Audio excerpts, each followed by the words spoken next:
నమస్కారం ఘంటారవానికి స్వాగతం ముందుగా ప్రధాన అంశాలు ప్రభుత్వం మొత్తం భూముల చుట్టే పరిభ్రమిస్తోందని బీఆర్ఎస్ ఆరోపణ హామీలపై సీఎం సంతకానికి సున్నా వాల్యూ చేశారని సభలో ధ్వజం అప్పుల కుప్పగా మార్చినా అభివృద్ధి చేస్తున్నామన్న సర్కార్ అసత్య ప్రచారాలు మానాలని మంత్రుల ఎదురుదాడి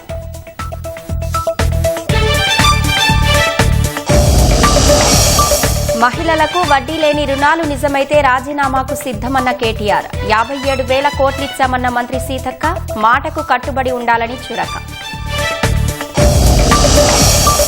హ్యామ్ రోడ్ల పేరిట 18,000 కోట్ల స్కామ్కు తెరలేపారన్న హరీష్ రావు టెండర్లే ఖరారు కాకుండా ఆరోపణలేంటని మంత్రి కోమటిరెడ్డి ధ్వజం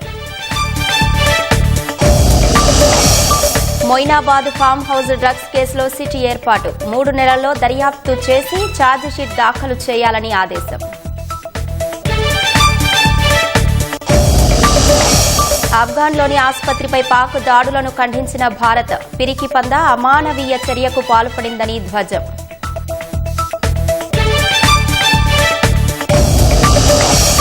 ఇరాన్ అంతరిక్ష పరిశోధన కేంద్రంపై ఇజ్రాయిల్ దాడి ప్రతీకార దాడులతో విరుచుకుపడుతున్న టెహరాన్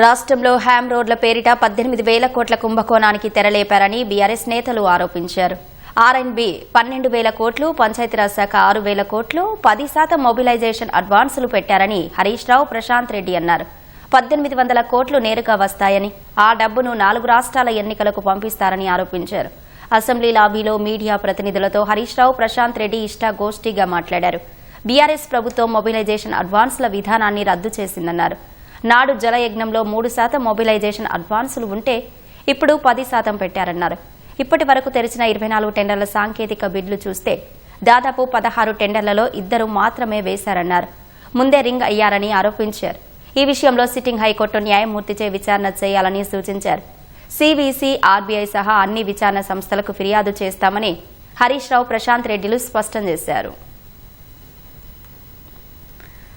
కాంట్రాక్టర్లను బెదిరించేందుకే హ్యామ్ రోడ్లపై హరీష్ రావు ఆరోపణలు చేస్తున్నారని రోడ్లు భవనాల శాఖ మంత్రి కోమటిరెడ్డి వెంకటరెడ్డి మండిపడ్డారు మీడియాతో ఇష్టాగోష్ఠిగా నిర్వహించిన మంత్రి కోమటిరెడ్డి 10 ప్యాకేజీలకు టెండర్లు రాకుండానే కాంట్రాక్టర్లు రింగ్ అయ్యారని ఎలా అంటారని ప్రశ్నించారు గతంలో కాళేశ్వరం సహా ఇతర ప్రాజెక్టులు అన్నీ ఒకే కాంట్రాక్టర్కు ఇచ్చినప్పుడు హరీష్ రావు ఎందుకు మాట్లాడలేదని ప్రశ్నించారు బీఆర్ఎస్ హయాంలో కమిషన్ల కోసం నాణ్యత లేని మోటార్లు పెట్టారని ఆరోపించారు కరెంటు కోతలపై రాజకీయ విమర్శలు కాకుండా దమ్ముంటే నిరూపించాలని సవాలు విసిరారు ఉచిత విద్యుత్పై అమెరికాలో రేవంత్ రెడ్డి మాట్లాడిన మాటలను బీఆర్ఎస్ వక్రీకరిస్తే తాను సబ్స్టేషన్లో లాగ్ బుక్ బయటపెట్టి కాంగ్రెస్ ను బతికించారన్నారు జగ్గారెడ్డి పీసీసీ అధ్యక్షుడైతే 100 సీట్లు ఖచ్చితంగా గెలుస్తామని మంత్రి కోమటిరెడ్డి వెంకటరెడ్డి ధీమా వ్యక్తం చేశారు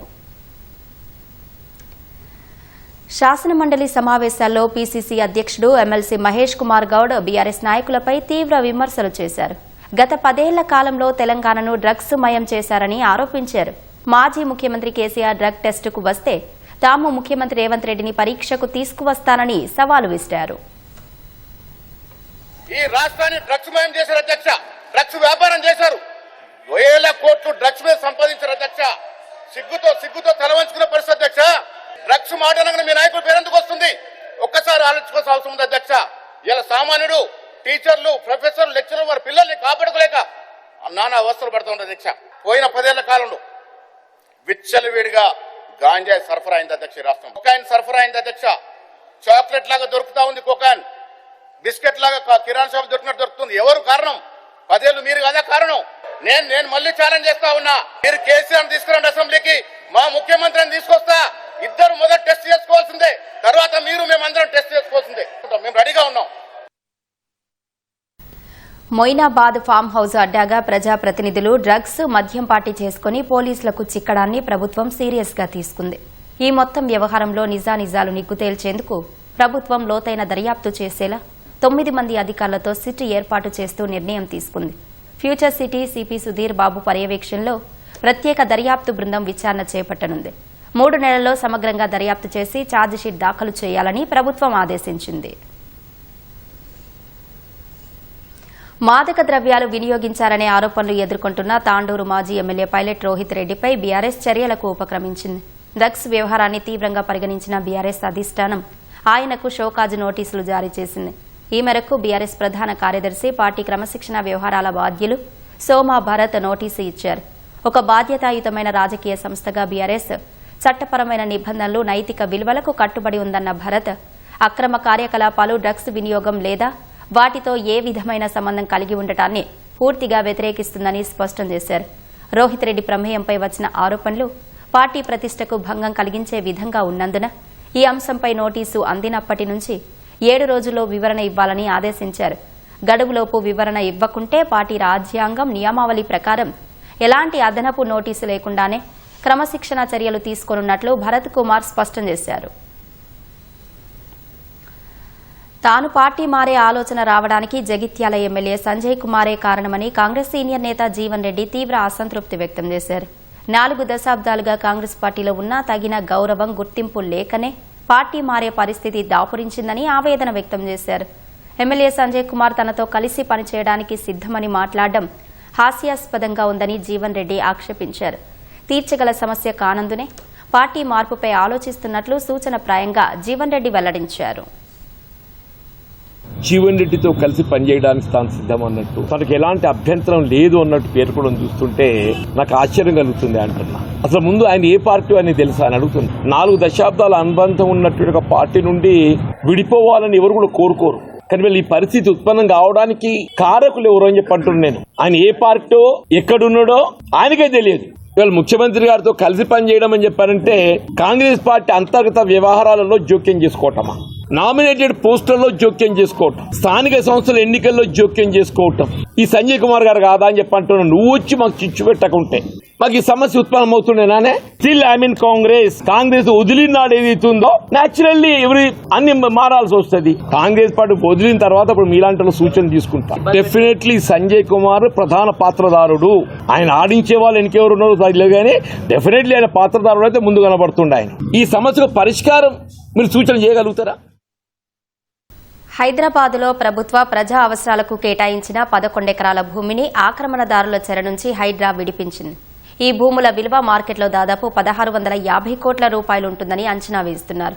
కొండాపూర్లో సెంటర్ పార్క్ కాలనీలో పార్కు కోసం 2 ఎకరాలు కేటాయించి ప్రహరీ గోడలు నిర్మించారు. అయితే ఆ భూమి తమదంటూ కొంతమంది ఆక్రమించారు. స్థానికుల ఫిర్యాదు మేరకు క్షేత్రస్థాయిలో పరిశీలించిన హైడ్రా ఆ స్థలం 2 ఎకరాల పార్కు స్థలంగా నిర్ధారించారు. కమిషనర్ రంగనాథ్ ఆదేశాలతో అక్కడ ఏర్పాటు చేసిన షెడ్లను తొలగించి ఆ స్థలం చుట్టూ కంచె ఏర్పాటు చేసి హైడ్రా బోర్డులు పోతారు. మరోవైపు ప్రగతినగర్ అంబీర్ చెరువును ఆనుకొని ఉన్న 5 ఎకరాల శ్మశాన వాటికతో పాటు ఆ పక్కనే ఉన్న 4 ఎకరాల డంపింగ్ యార్డు స్థలం ఆక్రమణలకు గురవుతుందన్న స్థానికుల ఫిర్యాదు మేరకు స్పందించిన హైడ్రా క్షేత్రస్థాయిలో విచారించింది. ఆ భూమిని శ్మశాన వాటికకు, డంపింగ్ యార్డుకు కేటాయించినట్టు నిర్ధారించుకున్న హైడ్రా అధికారులు ఆ స్థలం చుట్టూ ఫెన్సింగ్ ఏర్పాటు చేశారు. వరంగల్ జిల్లా కాకతీయ విశ్వవిద్యాలయానికి చెందిన ఓ విద్యార్థిని సీనియర్ల వేధింపులు తట్టుకోలేక ఆత్మహత్యకు పాల్పడింది. ఖమ్మం జిల్లాకు చెందిన శ్రీవిద్య కేయూలో 5 ఏళ్ల ఇంటిగ్రేటెడ్ కెమిస్ట్రీ కోర్సు 2వ సంవత్సరం చదువుతోంది. పద్మాక్షి హాస్టల్ బి బ్లాక్లో ఉంటున్న శ్రీవిద్యకు అదే హాస్టల్కు చెందిన కొందరు సీనియర్లతో జరిగిన వివాదం ఉద్రిక్తతకు దారితీసింది. 6 సీనియర్లు ఆమెపై దాడి చేయగా సమాచారం అందుకున్న పోలీసులు విచారణ జరిపి వారి మధ్య సయోధ్య కుదిర్చారు. అనంతరం తల్లిదండ్రులు వచ్చి శ్రీవిద్యను తమ అమ్మమ్మ వాళ్ల ఊరికి తీసుకెళ్లారు. సీనియర్ల వేధింపులతో తీవ్ర మనస్తాపం చెందిన శ్రీవిద్య ఎలుకల మందు తిని ఆత్మహత్యకు యత్నించింది. పరిస్థితి విషమించడంతో హైదరాబాద్లోని నిమ్స్ ఆసుపత్రికి తరలించగా చికిత్స పొందుతూ మృతి చెందింది. ప్రేమించి పెళ్లి చేసుకున్న భార్య 4 నెలల గర్భవతి అని కూడా చూడకుండా భర్త కిరాతకంగా హత్య చేసిన ఘటన జగిత్యాల జిల్లాలో చోటు చేసుకుంది. కోరుట్ల మండలం మాదాపూర్ గ్రామానికి చెందిన వైష్ణవి, అయ్యప్పగుట్టకు చెందిన హరిబాబు ఇద్దరూ ప్రేమించుకుని ఏడాది క్రితం పెళ్లి చేసుకున్నారు. వైష్ణవి ప్రస్తుతం 4 నెలల గర్భవతి. ఆనందంగా గడుపుతున్న ఆ జంట మధ్య సోమవారం జరిగిన గొడవ దారుణ హత్యకు దారితీసింది. తెల్లవారుజామున 4 గంటల సమయంలో భర్త హరిబాబు గర్భవతి అయిన భార్య వైష్ణవిని కత్తితో దాడి చేసి పరారయ్యాడు. రక్తపు మడుగులో పడి ఉన్న కుమార్తె మృతదేహాన్ని చూసి ఆమె కుటుంబ సభ్యులు కన్నీరు మున్నీరయ్యారు. సమాచారం అందుకున్న పోలీసులు కేసు నమోదు చేసి విచారణ చేపట్టారు. అక్కడ సౌండ్లు బాగా నప్పుతున్నాయి. ఏమని చెప్పని మీ ఊరికి వచ్చేసరికి ఇట్లా మీ చెల్లెని చంపిండు, చంపి పారిపోయినా అని చెప్పని అన్నారు. మరి గట్లెందుకని చెప్పండి. మొత్తం డోర్ లోపలికి పోతే ఏంటంటే బ్లడ్ మొత్తం ఉన్నది. ఇక్కడనేమో ఇట్లా లాగా పడ్డ, చేతికి ఇక్కడంతా గాయం ఉంది. కానీ వాస్తవానికి ఏంటంటే వాళ్ళిద్దరి మధ్య అయితే మాకు ఎప్పుడు గొడవ లెక్క అయితే అనిపించలేదు.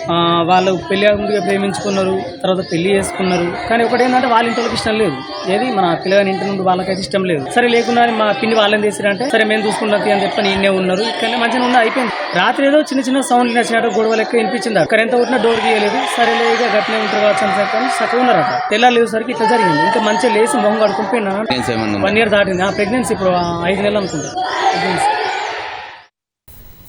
అఫ్ఘాన్లోని ఆసుపత్రిపై పాకిస్తాన్ వైమానిక దాడులను భారత్ తీవ్రంగా ఖండించింది. సైనిక స్థావరంగా ఏమాత్రం సమర్థించుకోలేని ఆసుపత్రిపై దాడి చేసి పెద్ద సంఖ్యలో పౌరుల ప్రాణాలను బలిగొనడం అత్యంత పిరికిపంద, అమానవీయ చర్య అని మండిపడింది. ఈ మారణ హోమాన్ని సైనిక ఆపరేషన్గా చెప్పుకునేందుకు పాకిస్తాన్ యత్నిస్తోందని భారత విదేశాంగ శాఖ విమర్శించింది. ఈ హేయమైన చర్య ప్రాంతీయ శాంతి భద్రతలకు ప్రత్యక్ష ముప్పు అని పేర్కొంది. అంతర్గత వైఫల్యాలను కప్పిపుచ్చుకునేందుకు సరిహద్దు వెలుపల హింసకు పాల్పడడం పాక్ బరితెగింపు ధోరణికి అద్దం పట్టిందని ధ్వజమెత్తింది.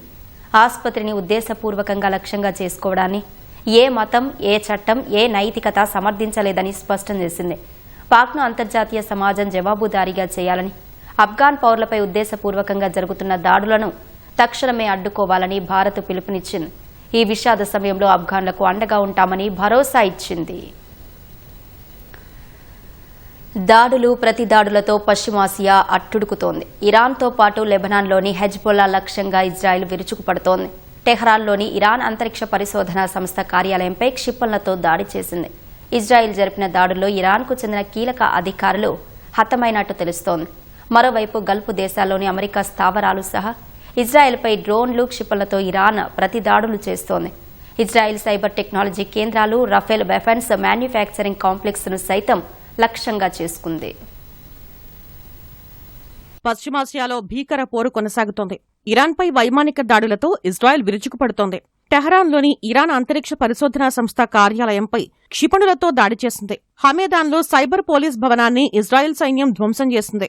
ఇరాన్ రెవల్యూషనరీ గార్డ్స్ నేవీ ప్రధాన కార్యాలయాన్ని సైతం ధ్వంసం చేసింది. సముద్ర జలాల్లో ఉగ్రవాద కార్యకలాపాలను ఐఆర్జీసీ సీనియర్ కమాండర్లు ఇక్కడి నుంచే పర్యవేక్షించేవారని ఇజ్రాయెల్ తెలిపింది. ఇరాన్ జాతీయ భద్రతా మండలి అధినేత అలీ లారిజానీని హత్య చేసినట్లు ఇజ్రాయెల్ ప్రకటించింది. లారిజానీని లక్ష్యంగా చేసుకుని రాత్రి టెహరాన్లో దాడులు నిర్వహించినట్లు ఇజ్రాయెల్ రక్షణ మంత్రి కట్జ్ తెలిపారు. దాడుల్లో ఇరాన్ పారామిలిటరీ విభాగమైన బసీజ్ దళం అధిపతి గెలంబ్రజా సొలైమానీ సైతం మృతి చెందినట్లు వివరించారు. ఆపరేషన్ ఎపిక్ ప్యూరీలో భాగంగా ఇరాన్లో ఇప్పటివరకు 7,000 లక్ష్యాలపై దాడులు చేపట్టామని యుఎస్ సెంట్రల్ కమాండ్ ఎక్స్లో పోస్ట్ చేసింది. 100కు పైగా ఇరాన్ నౌకలను ధ్వంసం చేశామని తెలిపింది. వైమానిక దళంతో పాటు నేవీ బృందాలు సమిష్టిగా పోరాడుతున్నాయని పేర్కొంది. ఇజ్రాయెల్, అమెరికా సంయుక్తంగా జరిపిన దాడిలో అరాక్ పట్టణంలో 3 రోజుల శిశువు, 2 ఏళ్ల చిన్నారి సహా 4 మృతి చెందారని ఐఆర్జీసీ తెలిపింది.